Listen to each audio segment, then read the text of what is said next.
Hello, and welcome to another episode of Boundless Body Radio.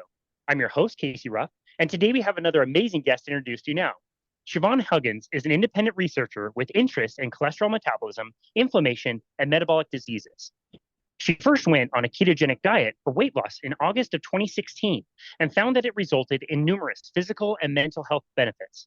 After meeting former podcast guest Dave Feldman at Ketofest 2017, Siobhan's passion for lipidology was ignited, and she was driven to research all she could in an attempt to figure out how lipids were involved in the immune system and chronic diseases.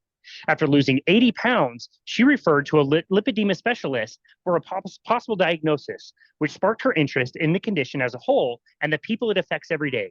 She was finally diagnosed with lipedema in 2021, and she promptly joined the board of the Lipedema Project as a research specialist. She presents at various conferences on lipedema pathophysiology and the mechanisms of why ketogenic diets may be uniquely beneficial for managing lipedema symptoms and progression. She has since written several published articles on many platforms, including on Dave Feldman's Cholesterol Code website. Siobhan Huggins, what an absolute honor it is to welcome you to Boundless Body Radio. Yeah, thanks for having me. I'm super excited to chat and dive in. It is such an honor to finally host you. This has been a very long time coming. It should have been long enough for me to get your introduction a little bit better. I really stumbled through that one. I apologize. I recall, and tell me if this is wrong. If I'm misremembering, let me know. But I think we first met in March of 2020 when you were at Low Carb Denver. I think you were at that conference. Yep. Officially the weirdest conference ever because it was in March of 2020. People can think back and remember, like, that was the weekend. Everything was shutting down. Denver was turning into a ghost town by the hour. It was really kind of strange. And I specifically remember you being at that conference, and you would stand up after every speaker and go right to the microphone and ask the most intelligent, amazing questions. So like Dr. Nadir Ali and all of these people, I thought was absolutely wonderful. And I realized then, like, I've got a lot to learn. You were very smart back then. You've only gotten much smarter since then. You know, what's weird about that is I've gotten a fair amount of comments on my Q&A questions. Like, people have come up and been like, are you that person who keeps going up at the Q&A? I did the same thing at the Lipedema World Congress. It was very, like, I don't know what's different about the questions that I'm asking. I just have weird questions, I guess. But I find that interaction so fun. I try to be better about my Q&A questions because I can get like super researcher mode and it can come off kind of aggressive. But I just have fun with the science of it all and like exploring the different avenues and how things interconnect and all of this stuff. It's so fun. And it's in such a good community too, where people are so like good spirited and good faith discussions. So I always try to take advantage of Q&A. Well, you do a great job. My first reaction every time I hear one of your questions is usually something along the lines of, oh, I never thought about it like that. I always think it's really provocative. The way you phrase the question, it's always crystal clear, and it always shines light at a different angle than things I talked about. And you're right. This community is absolutely wonderful. Like, I think with anything else I've ever been interested in, I'd maybe go to a conference or two, and that would kind of be the end of it. But this one, I see you at so many of them because we both, if nothing else, just love to be around these people. Like, it's so cool to be at a place like Austin, where we just were, or Las Vegas at the COSI conference with Dave Feldman, to be around this group of people and just so hungry for knowledge and trying to gain wisdom in this area. Is just it just fuels that passion even more. Yeah, and I will say that I have found another community within the lipedema research and patient advocacy and all that. It's very, very similar. So it did have a lot of that same tone at the Lipedema World Congress, where people didn't care if you disagreed. There were people getting into good-spirited, good faith arguments, like debating over this different stuff because they just wanted to find out what the answers were. It was so refreshing. And I feel like I wish I could see more of that in like every scientific circle, really just every discussion circle of like, okay, let's just like talk it out. Like, I want to understand your viewpoint. You want to understand my viewpoint. Let's figure out where we overlap, where the differences are, and then what we can look into. Because, I mean, one thing we discussed a lot during the Congress and the writing of our case definition article on lipedema that came out recently is the reason that people disagree is often because there's something we don't know enough about, so people are able to interpret it in different ways. And so those are the areas that we should focus more on and figure out, like, okay, what is going on here where so many people can have so many different viewpoints? Clearly there's something we're not understanding. So it's really fun. Yeah, I love that aspect of things. I wish I could have attended that. I know lipedema is such a frustrating and vexing problem for way more women than know that actually have it. I was surprised the first time we ever did content on lipedema, how much interest we generated, how much interest in comments and comment after comment after comment on the YouTube video of people wanting more information. There's just not a lot out there. So it's so important. But you mentioned the ability to take people and put them in the same place and have a discussion. I mean, what about like at COSI? It was a great example. All the cardiologists that got on stage and had debates Love back and that. forth. It was so awesome. 90 minutes. It was 90 minutes of going back and forth about statins and all these. It was phenomenal. I cannot get enough of that. Yeah, that was my favorite panel discussion ever, because throughout, like, it was someone cautiously optimistic, someone kind of in the middle, and then someone cautiously pessimistic, like awesome, just width of views and like diversity of views. And then, like, throughout the entire thing, I was like, that's a good point, and that's a good point, and that's a good point too. Like, all of you are making great points, and it's like just such a great discussion. I talked to Dave after that, and I was like, that was my favorite, because often when I see like these debates of like vegan versus non-vegan, whatever it is, it's like I've gotten so burnt out on it because it can devolve so fast if there's not good moderation, if people aren't well versed in debating sometimes, I think, and there's just so many things that can go wrong. So to see one that went perfect was like, it can be done. We should do more of these that are this quality, please. It was so good. Dave did such a good job moderating that as well and keeping everybody on topic. I'll never forget, I've mentioned this recently, but Amy Berger at a similar panel that happened at Low Carb Denver 2023 with all the cardiologists was wonderful. Amy Berger was sitting next to me, and she commented like, all of those people should never be on the same stage at once. Like, if something were to happen to the stage, we lost all these people all at once, like that would not be good. We need to keep all these people like separated.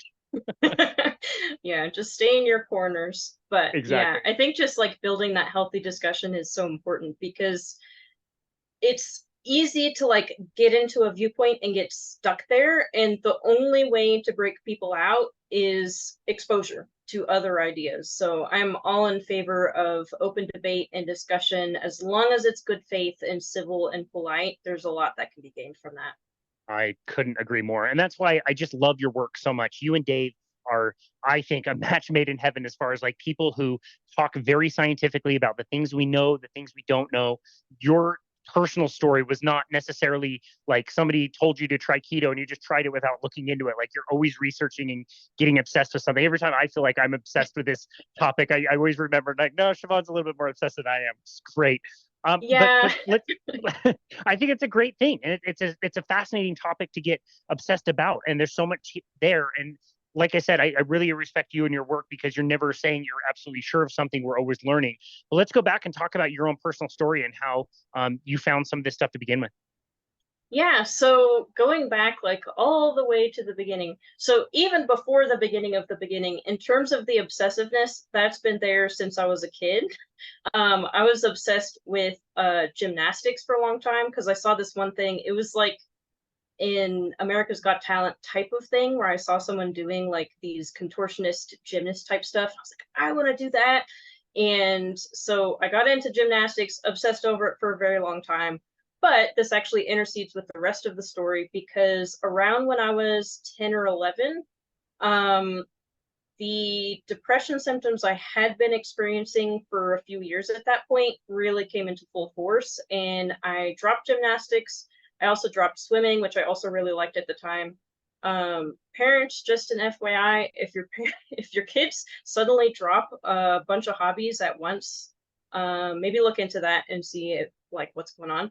But at the same time, I had started gaining weight, and it's really interesting because I have journal entries from when I was 9 years old, and I was already talking about being overweight, needing to go on a diet, blah, blah, blah, lots of body image issues and self-loathing, and a lot of depression wrapped into all of that. So that's about where my issues started, is around like 9 to 11 years old or so. And things didn't really get better for a long time. When I was 14, I went on a vegetarian diet. Didn't really do anything that I could tell. It was very frustrating trying to navigate, I would say, which is interesting looking at it now, because I'm on a restrictive diet, but I don't find it difficult to navigate at all. I don't think I've ever been to a restaurant where I couldn't eat anything, with two exceptions, but they're like fast food places and I don't eat there anyway.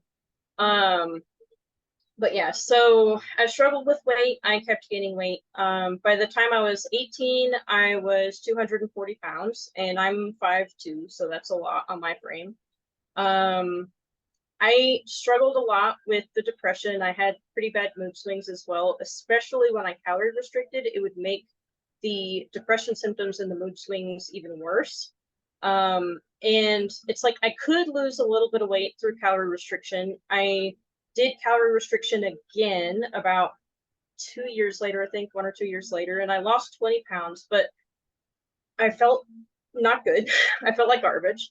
And it was like I couldn't maintain it. Like I would get so hungry that it just wasn't like, how am I supposed to maintain this for the rest of my life? It just did not make sense to me. So I could maintain it for a few months, and then it would just get to the point where it wasn't possible anymore. And at one point I was going to go through that cycle again, because I wanted to be thin and healthy. And a lot of it was vanity initially, especially because at that point I was early in, well, not early in actually, but I was earlier into my relationship with my now husband. I wanted to look as best as possible for him. Weight loss, I felt like, was part of that for me. And so I went in to my mom's office and I was like, I'm going to try calorie restriction again, kind of expecting a rah-rah, like, go for it. She was like, actually, instead of doing that, maybe you could look into this ketogenic diet thing. She had been looking into it already at that point. So she kind of handed me a magazine, said, here's an article on it. And I was like, an article in this magazine? This is like drivel. And she's like, it's just something I had on hand. Just read it and go away. I was like, okay, fine. So I ended up looking into it, and it seemed like there actually was research on ketogenic diet, so it wasn't complete woo-woo. And so at that point, I was like, okay, well, if I'm going to try this, I need to actually try it. And so I decided to do 2 months of super strict keto, no cheating, like to the letter of the law, like 80% fat, like let's go, carbs below 20 grams, like full throttle, because if it wasn't going to work, I wanted to know right away. And the best way for me to figure that out was to like steel man the situation, to use like a Dave term. So it's like, I'm going to do this as best as I possibly can, and we're going to go into it. And I expected it to like not do anything. But by the end of the 2 months, I had lost 20 pounds, which, like I said, I have done previously. But the difference this time was I wasn't hungry. Like, it was just working. Like, okay, I eat these foods and then it just works. And the other thing that I noticed at that 2-month point was that I was standing in a parking lot and I had like this weird feeling. And what's cool is at this point, I've seen Ian Campbell talk about the same feeling of just like feeling something weird in this normal everyday place. And I realized it was that I didn't feel depressed. I was happy and content with my life. I was grateful for my family. I was grateful for my boyfriend. I was grateful for having a job that I could go to every day and have that level of security. Like, I was just content. And like, for reference, the last time I can remember feeling that before that point was when I was in kindergarten. So like, just completely like, okay, hold on. So if this is what this diet does, this is what I'm on for life, because I don't want to feel how I feel when I'm not on the diet ever again, ever. It's bad. I don't recommend it. So that was really the big why for me. Like, yes, I was losing weight and I was getting healthier and my joint pain went away and my chronic acne went away and my eczema went away and my hair got healthier and stopped being as frizzy and like all of this different stuff, had more energy, whatever. But the depression was like, even if everything else goes away, this is why I am sticking to this as long as this effect remains. And around that same point, I was talking to my now husband, and I was like, I feel like at some point, this is going to stop working in terms of weight loss, and I'm going to gain it all back. Like, I was worried that he would have seen me at a smaller size at that point, and then I'd regain it, and he'd be disappointed. And he was like, I loved you before. I thought you were beautiful before. I think you're beautiful now. But the important aspect to me is that you seem happier doing this. So again, like he was on the same wavelength, part of why we got married, of just like, if this is what it takes to make you happy, it doesn't matter what else happens, because the difference is just so stark. And you talked about Ketofest in 2017. My mom was also there. We were both staff. Which was another funny thing, because I asked if she would go with me or take me there as a birthday present. And she said, well, like the cost of the tickets and the cost of the flight and all this stuff. And I was like, well, what if I pay for all of it? And she's like, then how is that a birthday present? And I totally suckered up to her to get her to come. And it's like, you being there would be the birthday present, Mom. She's like, okay, fine. So we both went. And so she got to see my behavior in that situation. And she was talking to one of the other staff members. And she said, like, it was like I was a different person. Like, on a ketogenic diet, I am a different person. I am more sociable. I'm more comfortable. I'm less anxious. I'm less depressed. Like, I just feel like, oh, is this what people experience? Like, is this normal? It's so strange. And then, like, Ketofest in 2017 was the catalyst of so much different stuff, because I met Amber O'Hearn for the first time, and I eventually moved in with her and lived with her for a few years. We still live in the same town. And I met Dave for the first time, and Dave was he is such an interesting person. Like, he's so welcoming and cheerful and kind. And to me, that was just like, huh? It's so weird to me, of like, how can you be like, he was this Tigger of a person. And so partly for that, but then partly, like, at the time I worked in IT, and even as a child, I would grow up with these conversations with my dad, who's also in IT. And me and Dad would talk about like object-oriented programming and like all of this different stuff. And Dave was talking about that same stuff as well, but in terms of cholesterol metabolism. And cholesterol is not really anything I had thought of much. Like, I knew I had gotten into a tiff with a prior doctor because my cholesterol was super high before keto, and there was all this stuff. So that was about the only interaction I had ever had with cholesterol up to that point. My dad had early heart disease, so obviously we talked about it in that context too.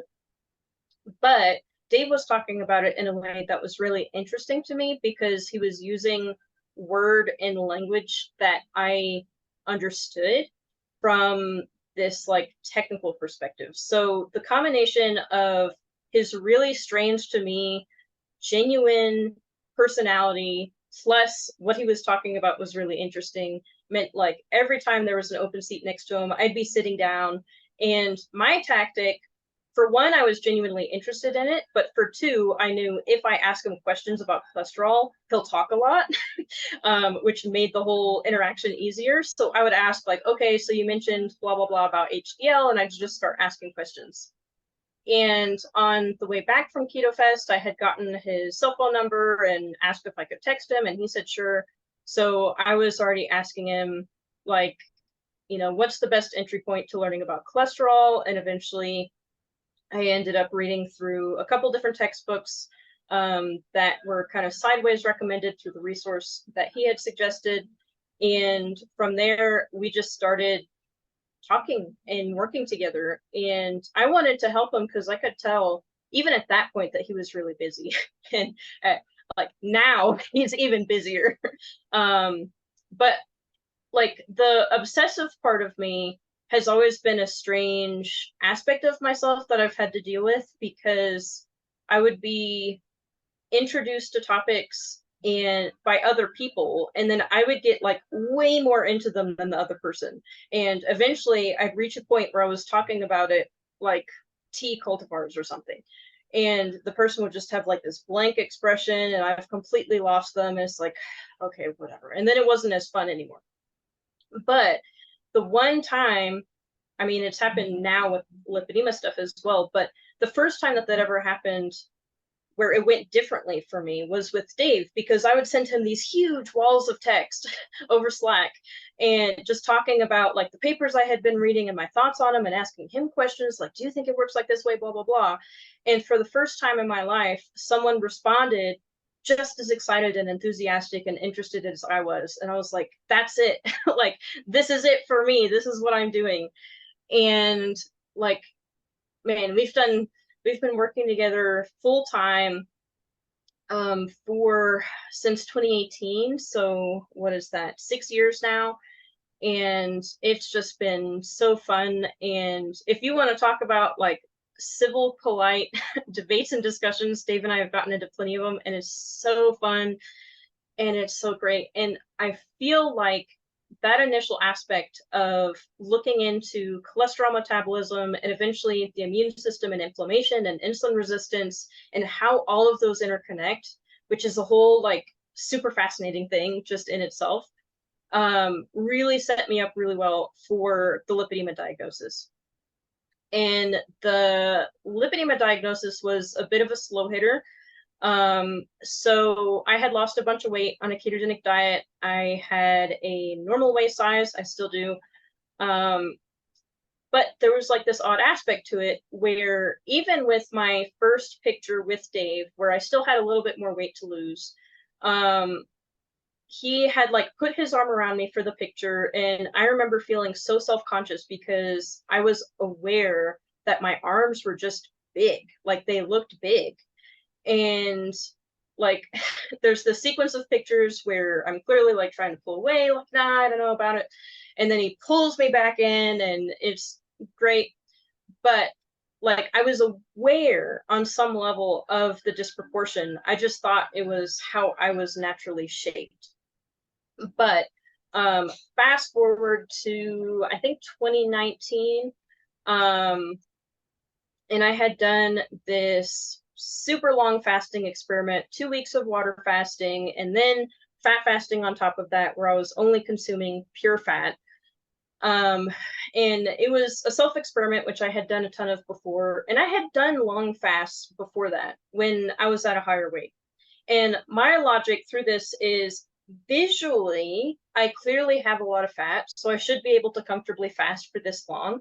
But it went weird. Even by the end of the first week, I was already talking to Dave and I was like, I don't know if I want to continue this. Like, I just keep thinking about food.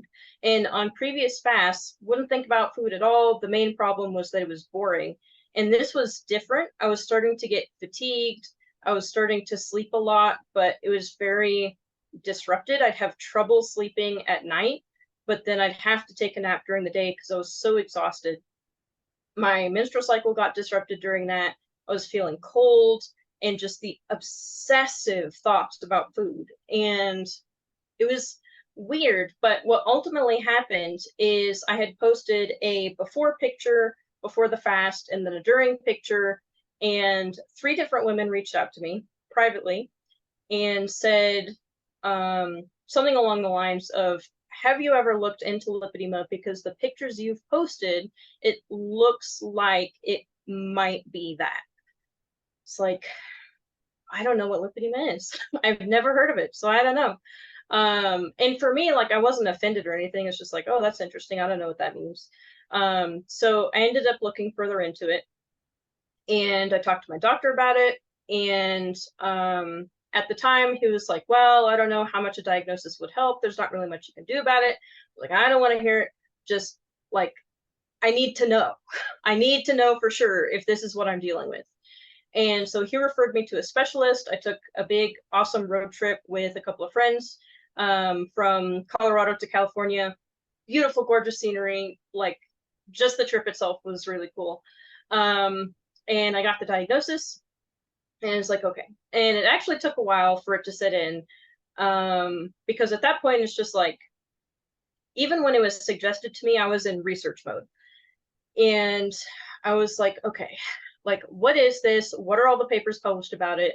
What am I walking into, basically? And even at the diagnosis appointment, I was talking to the doctor, and I was like, okay, so like, there's this and blah blah blah, and do you think it works like this? Do you think this is happening?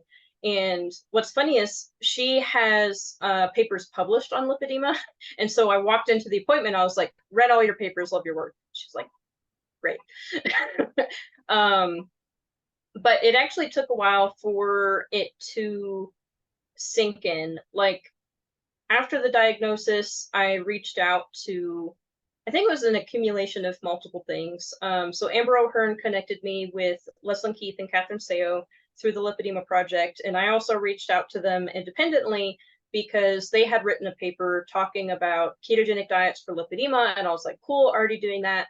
But I had some questions about some things that I recommended because I thought they were smart, in terms of like avoiding dairy and avoiding nut flours. And I had already seen in the keto and weight loss community that those could be problematic. So it's like, oh, that's interesting. And so I reached out to them, connected with them. And that's a whole like explosion of things in itself. But it was probably about a year later where it really sunk in, like, oh, I have lipedema and this actually sucks really bad. Like, at that point, I got pretty comfortable with knowing what it is and knowing what we know and some of what we don't know. And I learned a lot more about what we don't know over time. But there is a very emotional and psychological aspect to it, because before the lipedema diagnosis, I had done another experiment, two experiments back to back, actually. I had done a high fat carnivore experiment where I achieved my lowest weight ever.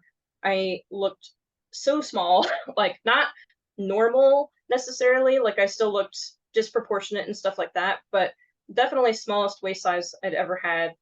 And then immediately after that, I did a high carb experiment. So in between, I had a washout where I ate high protein carnivore to regain the weight I had lost from high fat carnivore. And then I went into this high carb experiment, and I had put it together in a way that I thought would be more careful, because I was trying to replicate an experiment that Dave had done where he had done white bread and lean meat, like deli meat. And I was like, I'm not doing that. Like, I have to be considerate of my mental health. And so I did mine with black beans and chicken breast and some spices in terms of like cumin and garlic powder. And for the last, I think, 5 days, I added in honey and bananas. So like these like wholesome foods, like trying to construct the best version of this that I could. And it still sucked. Like, over that experiment, which was 8 days long, plus in the weeks after, I gained a lot of weight. I think I gained like 20 pounds overall if you compare from the end of the high fat carnivore up until the final like measurement of the high carb experiment. And I detail it that way because the psychological impact of going to my smallest size ever to 20 pounds higher in the space of a few weeks was really not fantastic.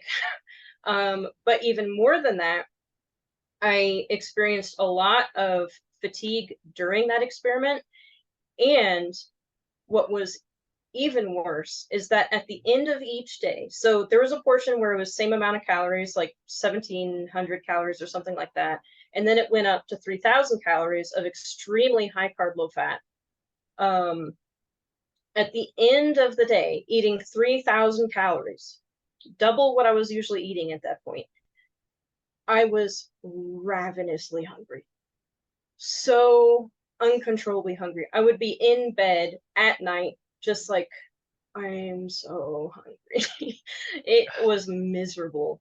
And then in the 2 months after that, I started experiencing mood instability and anxiety, social anxiety. I went to 2 conferences immediately after that. I had to step out for some of them to just randomly cry for no reason whatsoever. And the weirdest experience that I had was I gave a presentation at Ketofest again, and I was talking about the links between insulin resistance and the immune system and how those interact and work with each other and interfere with each other and all this stuff. And now it's one of my favorite presentations that I've ever given. And after I gave the presentation, people were coming up and saying how they appreciate it and how they found it really interesting and it's such an important topic and yada, yada, yada. And as they were saying that, in my head, I was like, they're lying to you. They are telling you lies. They are making it up. They're being polite. They hated it. They didn't get it. They didn't understand it. You did all that work for nothing. Like, just this stream. And even as that stream is coming in, I'm like, this does not make sense. Like, this reaction is completely separated from reality. And the most infuriating thing about probably dealing with any mental illness, but at least in my experience, dealing with depression and anxiety, is that, like, you can acknowledge that this makes no sense and you are out of your mind, but that just results in its own spiral of, yeah, you just suck. You can't even talk your way out of this. You can't reason your way out of this. Like, there's nothing, and it just becomes this whole other thing. So you can know that something is wrong, but you can't, like, it's just there. And so that went on for 2 months afterwards. And the other frustrating thing is I immediately went back to high fat carnivore after the high carb experiment, but I was still gaining weight. I was still extremely hungry. For the first time ever on my keto journey, I had carb cravings. I was craving like donuts of all things. I had to like sit, because I would go out to this like Kroger basically and sit in the kind of dining area and work or knit or do whatever. And I would have to like struggle not to get up and go get a donut because I was having such strong cravings. And that had never happened to me before, ever. Like, when I originally went keto, I was like, cool, I don't miss any of that stuff at all. I'm all good. I'm happy with what I got. And it was just like problem on top of problem on top of problem. And even eventually, once that settled, I couldn't get the weight back off. The amount of weight that I had gained was still there and it wasn't going anywhere. And it's like, what the heck? what did I do? So you take all of that, and eventually I did lose some of it, though not all of it. So I got my waist size back down to normal by cutting out dairy, which I had never had issues with previously, and got down a little bit, but I was still up in weight. And I did a DEXA scan. I had one prior to that experiment, sometime before, and then sometime after.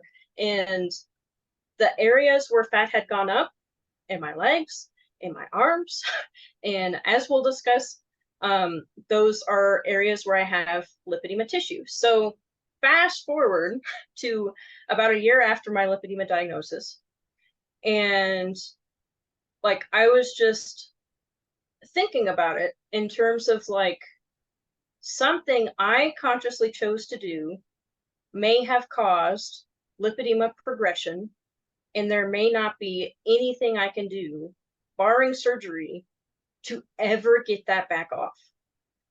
And I was crying. I was upset. Like, I was like, what did I do to myself? There's so much like blame that you can place on yourself with lipedema that is not appropriate at all. Like, I didn't know I had lipedema. If I had, I would not have done the experiment. And I will never do an experiment like that again, because I know that does not fit with the disease that I have. It's not a good idea. It's not going to end well. But especially like being in a health-centered community, there can be judgment from other people in terms of how you look, and a lot of people don't know about lipedema, or from like social media randos, they'll tell me, I don't actually have lipedema, I'm just making excuses for being fat. So all of that.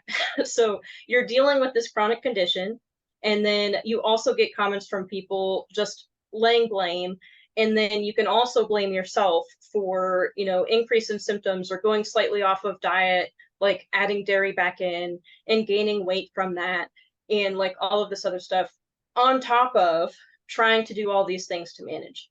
So it's complicated and very frustrating to deal with. But at the same time, my research brain is like, this is so interesting. Like, this is so fascinating. This is such a puzzle to work with and unlock. And like, it's so weird. Lipedema is so weird. And it makes it like, I'll fluctuate. I'll have moments where I'm like really upset and angry that I have to deal with this. And then I'll be like, okay, well, what are you going to do about it then? And then my research brain is like, well, what can we do about it? That's such a great question. Let's think about this for a little while. And yeah, I will say that I've seen a lot of improvement after the diagnosis and working with a lymphatic therapist and just all this different stuff. I've definitely seen improvement, reductions in swelling. I haven't had any random bruises in about a year and a half at this point. So things have gotten better, and I'm really happy about that. And at the same time, it's not a thing where it's like, okay, you get diagnosed, okay, here you go, all right, you look normal, feel normal, you're fine. Like, it's a stark contrast to anything I've ever dealt with before. And I also realized that people listening to this may be very confused because, like I said, a lot of people don't know what lipedema is. So briefly, lipedema is a fat and lymphatic disorder. So it impacts how you move fluid out of the tissue. So there can be swelling. You can have worsened swelling over the day with things like heat, which in Colorado right now is suffocating. And then also orthostatic edema. So as you're on your feet for longer, you can start having swelling in your lower limbs. It's also not uncommon for people to note in the lipedema community, they may have increased swelling with eating a high carb diet for some people. That's certainly the case for me. With certain food triggers or food sensitivities, dairy is not uncommon, nuts not uncommon. Nightshade sometimes, kind of like if you read Georgia Eads' book, Change Your Diet, Change Your Mind, she has a whole subsection on things that may interfere, same kind of stuff that we see in the lipedema community. So that book is great if you're looking for an intro into like, what do I even need to be looking out for? And then also there can be pain. So luckily there are things that you can do about it. So ketogenic diets, over and over and over again, we have study after study showing pain reduction with ketogenic diets, which is great. We did a mini experiment through the Lipedema Project and Lipedema Simplified, trying out exogenous ketones that also worked to reduce pain in almost all of the participants. And then compression and lymphatic therapies have been shown to help reduce pain. So there are things you can do about it, is the good thing. But I remember growing up, people would just gently touch my arm to like get my attention, and I'd be yanking my arm away. There was one point I got a tick on me and mom was trying to like burn it off. And I was just like, oh my God, that hurts. And she's like, it cannot hurt that much because it shouldn't. It should not hurt that much.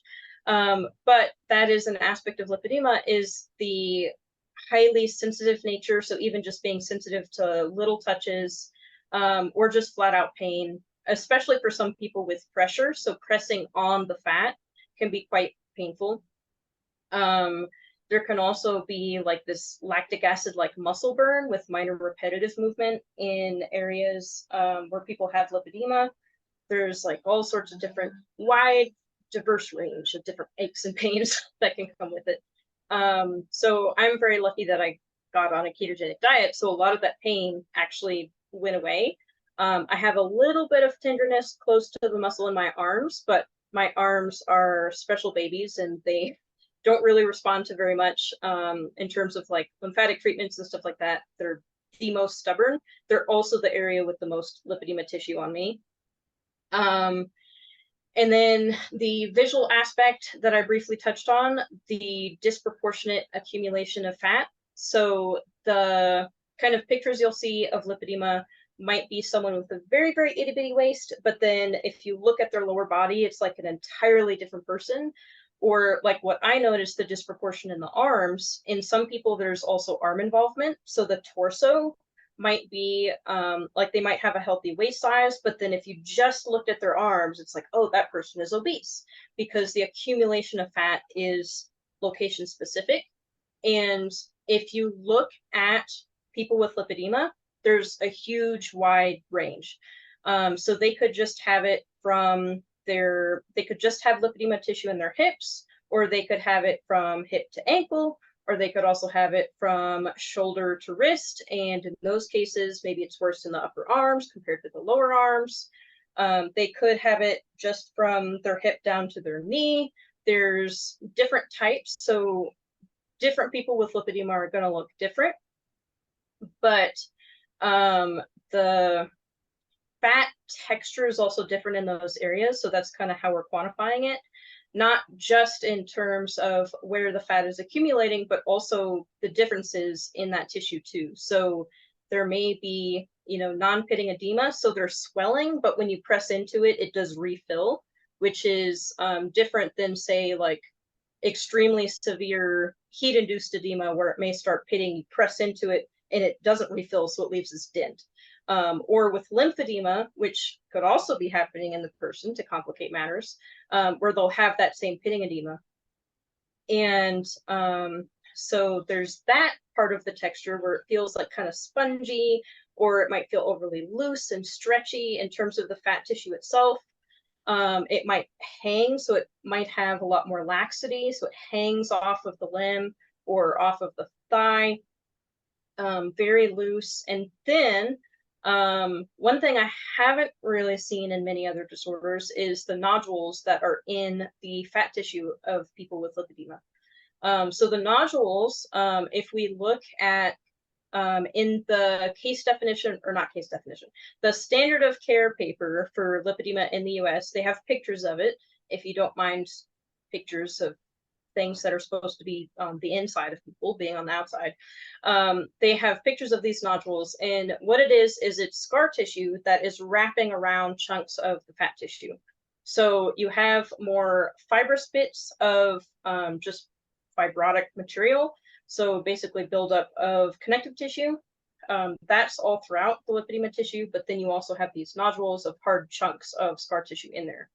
And if you feel the fat of someone with lipedema, you can often feel these nodules. It might feel like grains of rice, or more like larger clumps, like plum-sized or walnut-sized, all the way up to apple-sized. Like they can get quite large. And in some cases, the skin, especially around, like you can have overhanging portions of fat, and down at the bottom of that, it might be very stiff and hard because it's become so fibrotic.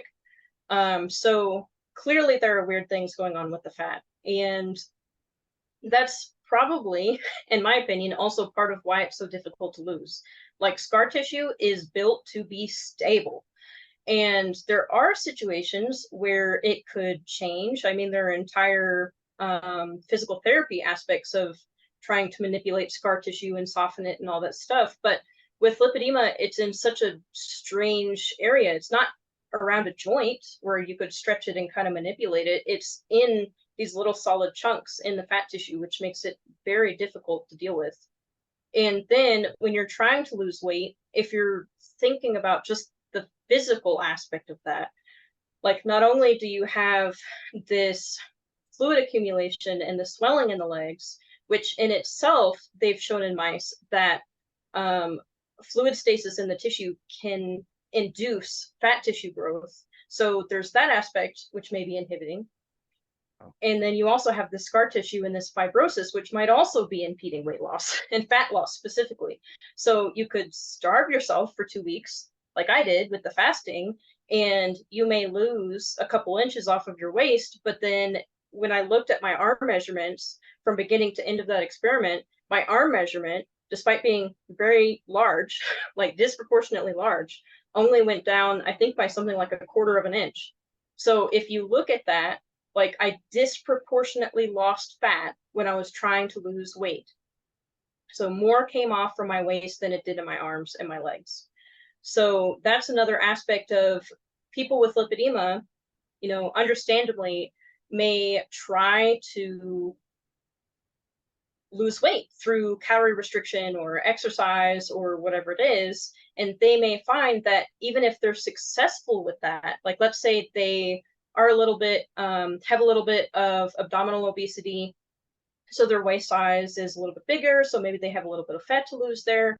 They may lose fat in their torso and their neck and their face, but then they're like, what the heck is happening? Like my thighs are big and I cannot get them down no matter what I do.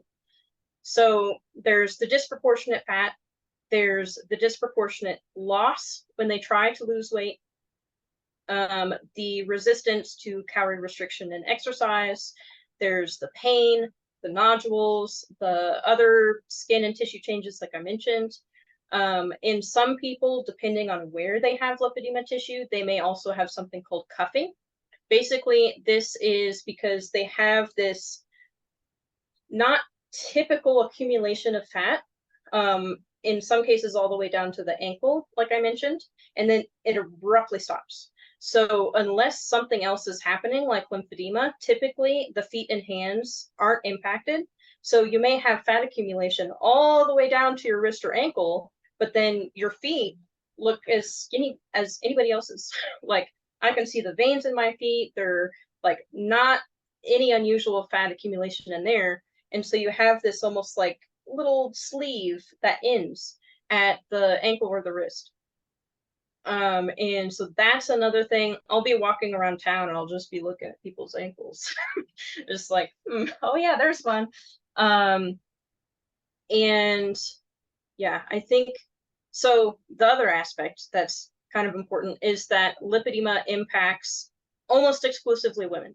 So I do know of a clinician who's worked with males who have lipedema, and there are a couple of case reports on men with lipedema as well. But it's rare. Like they're case reports because it's unusual. The vast majority of lipedema patients are female.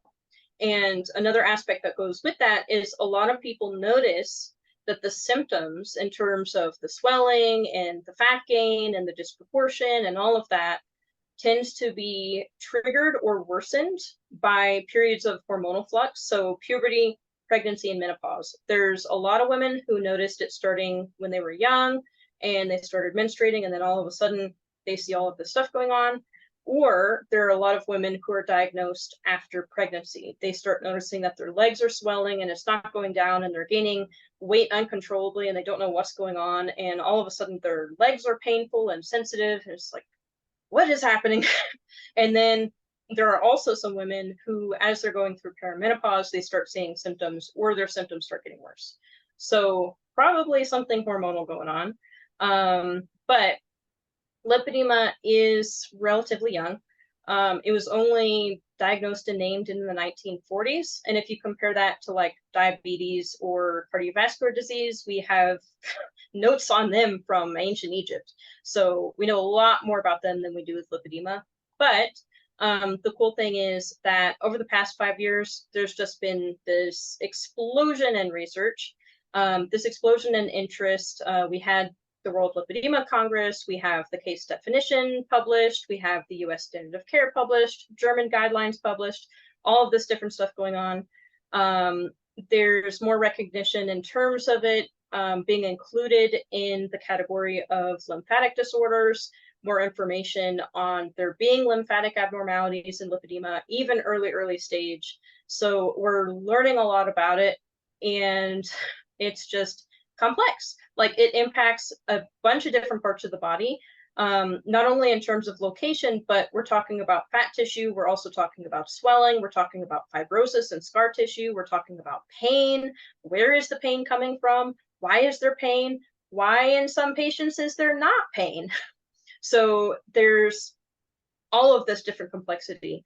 And then you have all that complexity, and then you have patients who aren't getting diagnosed until their 50s or 60s. So they're just left completely unmanaged, no knowledge of what to do, or even that they have a disease. A lot of people talk about how they knew something was wrong, and they would talk to their doctor about it, and their doctor would just say, "You're fat.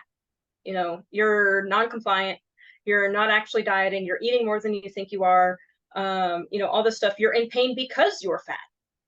All of this stuff. And so it just goes into this one pile of what lipedema patients have to deal with just day to day. And there's so much that can go into management in terms of a lot of people do manual lymph drainage. So they're helping move that fluid out of the body to help reduce that tightness and heaviness in the limbs, to help get the lymphatics, just give them some assistance.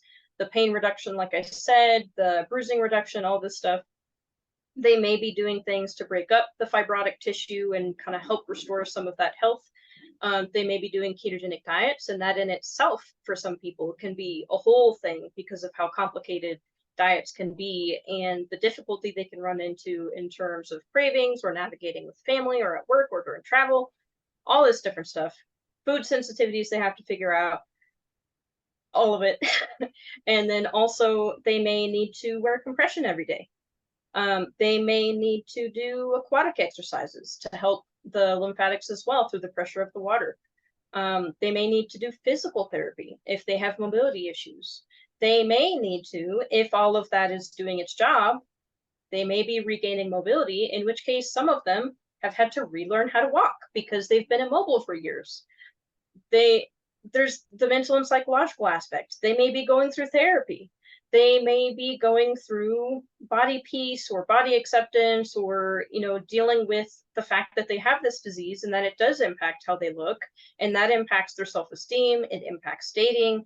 It impacts marriages and intimacy. It just, all of that stuff. Not to mention any number of other health issues that they might be dealing with. Hypothyroidism is common. They may have hypermobility. So many things. But like I mentioned, there's been a lot of work going into lipedema, and part of that is building this support system. So through Lipedema Simplified, we have free webinars to talk about education.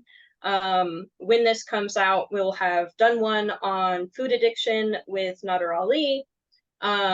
We always have free webinars going on because just having some entry-level access is so important. We have the Tribe community, which is a paid membership where people can get more access to knowledge, but then also we have a craft club, so we can not think about lipedema for a couple hours once a month.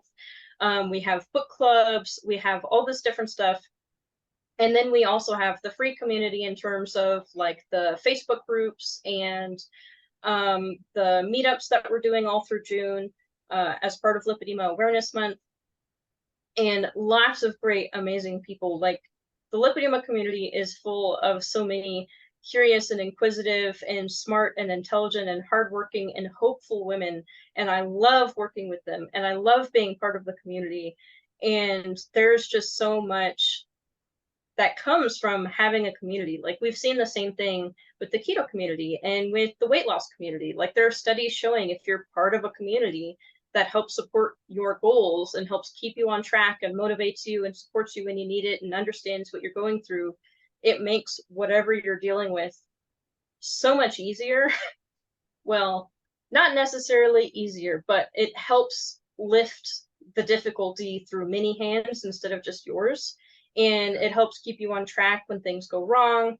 And sometimes it's just nice to be able to go into a private Facebook group and say, I'm dealing with this. And like, even something silly, like I'm trying to buy pants. And when I buy to fit my thighs or my hips, the waist is like 4 or 5 inches too big. But then if I buy for my waist, there's no way that's going to fit. No way that's going to work. Like, it's such, like, I don't have tailoring abilities to make these fit fine, disproportionate body. And then instead of people going, well, what are you talking about? Like, what's going on there? Start asking questions. What's lipedema? What? Huh? You just have people who say, oh my God, I know exactly what you mean. That's so annoying. We're here for you. So the community aspect is such a big part of it. And people come and they go as they need it. Sometimes they're doing really well and they won't check in for a while, and then they'll come back and be like, I'm doing great, or I hit a rough spot, I need the support again. So it's really cool to see people entering in and getting the support and the education and the resources in terms of how to find a lymphatic therapist, what doctors know about this. I'm considering surgery because XYZ reason. Maybe it's pain, maybe it's mobility, maybe it's just the fact that the disorder is disfiguring and they want to address that aspect. What surgeons are trustworthy? What surgeons actually know about lipedema? What surgeons know about the techniques needed to deal with it? Or like, I'm considering a weight loss drug. What other experiences have you guys had? Did it help with lipedema symptoms? Did it not? You know, did it come back later? All of this, there's a ton of different questions. And having people who are dealing with the same thing that you are, who can chime in and say, well, here's my experience. Of course, different people are going to experience different things. People will say, oh, that helped me. Other people will say, no, that didn't help me. But if you can get at least a general idea, it can be helpful in terms of prioritizing. That's part of why we did the exogenous ketone experiment, taking the ketone drink, is because we had seen people in the community doing it, but it was stories here and there of individuals of, yeah, I tried that, or yeah, I find that helpful. And other people say, no, I tried that, it wasn't helpful. And so we did this group experiment as a community to see, like, okay, if we take a group of people and they're all taking exogenous ketones, they all have lipedema, we know how many people have pain before we start and then after, like, what happens? And now, at the very least, if somebody asks, like, should I try exogenous ketones? It's like, well, it's not a study, you know, it's not a randomized control trial, but we did this group experiment and here's what we found. It's like, oh, maybe I do want to try that if pain is my biggest issue right now and I don't have time to try a ketogenic diet, or I'm getting into trying a ketogenic diet, but it takes time to implement. Yeah. Wow. Well, I talked for a long time. It's just such an amazing story, and it's so frustrating. And I always wondered, you know, you're always so stoic and you're always so scientific, but there is an emotional side to all of this. And so I really appreciate you being so authentic and open about all of this and providing that for other women who are struggling with this, because yeah, like we mentioned earlier, like I think it's so much more pervasive than anybody knows. And to get that information out there in multiple different ways, like you said, it's going to connect with people in different ways. And so I love what you're doing. And I love, again, that you've been able to be so open and authentic about it.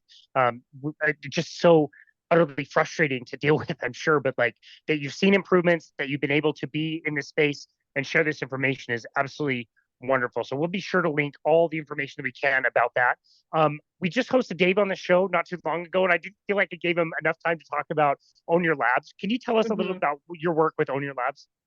Yeah, so Own Your Labs is a company that Dave and I started, and it's kind of what supports at least me to be able to do the research that I do with the Lipedema Project and publishing papers both with Dave and with the lipedema community, and to be able to put enough time and effort into looking into lipedema, or lipidology when I was more focused on that, insulin resistance when I was more focused on that, because like Dave and I had discussed, and it's like we wanted something that we could do that we could feel really happy about. So we didn't necessarily want to be selling a product because that can get really complicated really fast.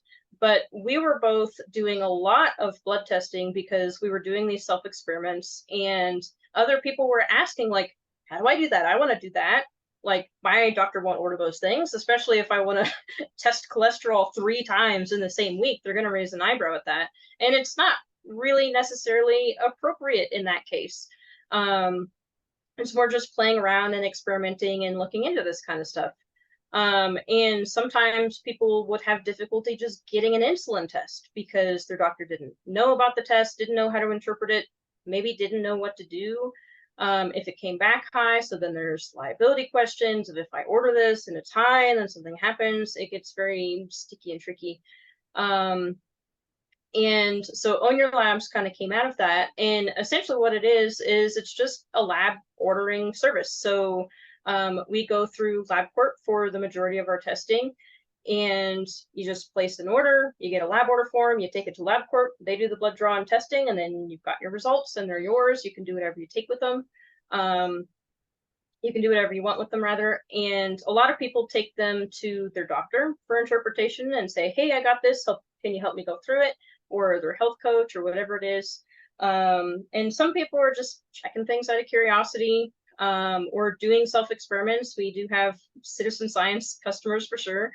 So yeah, it's been really cool. And yeah, it's been nice to have a job that I can feel like I'm providing a service to the community that has helped us out so much. Because with Own Your Labs, the way that we grow is through word of mouth. So people try us out and they like the experience. They like how easy it is. Everything's available a la carte. They can order what they want, don't order what they don't want. We're supportive of the citizen science community, being weirdos ourselves, I'll say. And yeah, we have a great community, and people in the community have been supportive of us too, just by talking about us. And yeah, so it's been very cool. That's lovely. Yeah, anything that can democratize anything in the healthcare space is so important to be able to get this message out and get people more information, because we're up against a lot.